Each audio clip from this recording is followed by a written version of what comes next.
Module 12 Business Tool Pitch Deck. What is a pitch deck?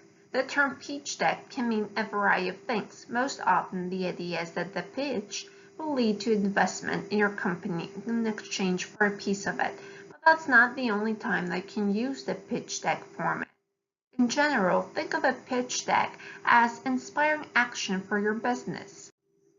There are two kinds of pitch decks. Presentation deck, a visual to assess your oral presentation in an investor meeting or is on stage at a demo day.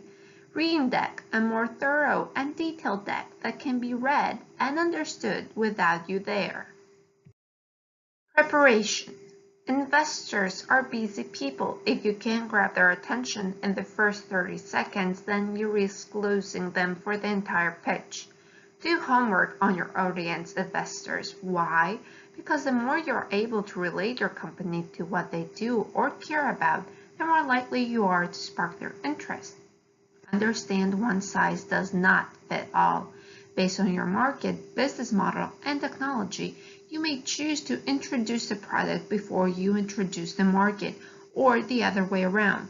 For example, you will need to gauge your approach based on your audience and the novelty of the technology. The underlying rule is that the presentation should flow smoothly while taking the audience through your story. Ensure every slide has a purpose. For every slide, ask yourself, what is the takeaway for the audience from this slide? And does the content here communicate my message? Understand that less is more. Cite your facts.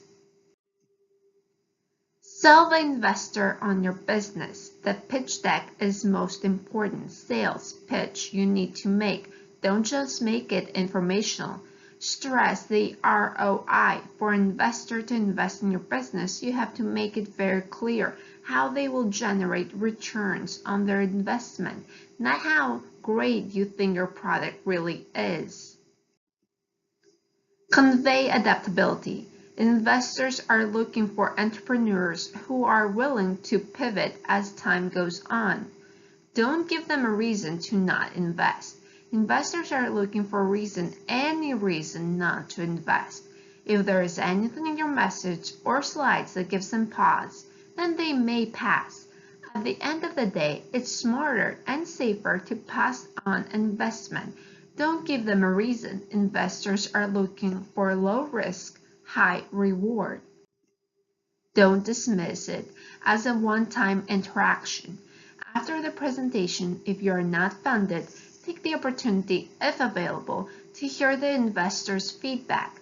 Find out what you could have done differently and what they would want to see you improve on if you weren't going to pitch them to them again in the future. Prepare in advance for funding. Pitching.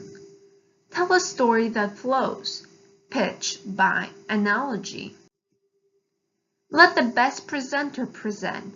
There is no shame in letting someone else from your team present if presentation skills are not your personal strength.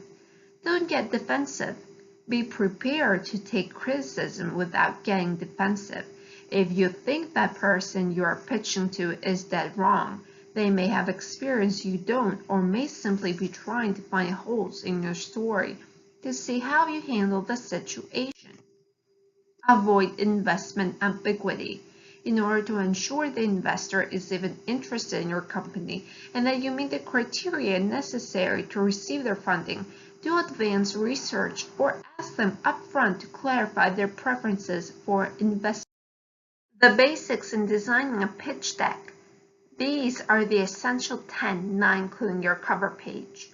Overview, opportunity, problem, solution, traction, customer or market, competition, business model, team, use of funds, inviting picture, descriptive title, company purpose introduction.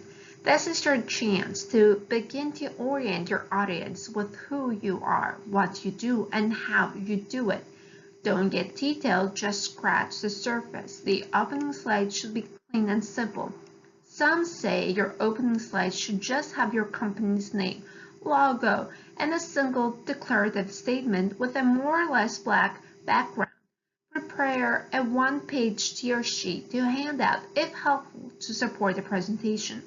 Include your contact info on the opening slide.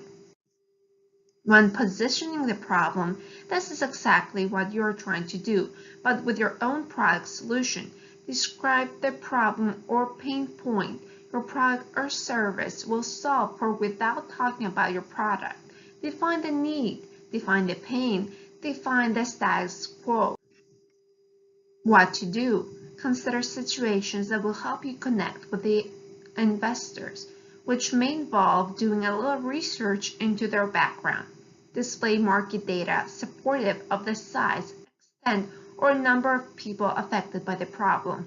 Make sure to establish how serious the problem is in the market. Have a story to illustrate the problem. If the problem is complex, make sure to use visuals. Explain if there was a change or evolution in the industry that has led to the need for your solution.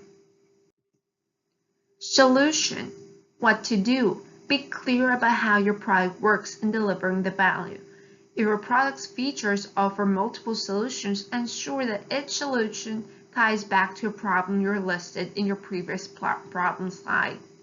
A popular way to relate the problem to the solution is to have a before solution vs after solution slide that highlights how it is and was before the solution and how it is after the solution. Quantify the value in a chart if appropriate. You can choose to follow up with an additional slide on how your early customers have benefited. If there is intellectual property considerations for your product, articulate the underlying claims. Your solution should be ideally be a must-have vs a nice-to-have. Traction. Growth metrics are key for an early-stage startup. Show growing demand for your solution due to time, money saved, or attention gained. Market size opportunity. Identify your target market. Must show large and addressable market. Competition. List competitors and where you compare in the competitive landscape. No matter how you illustrate the slide, always highlight your company's unique competitive advantages in contrast to your competition.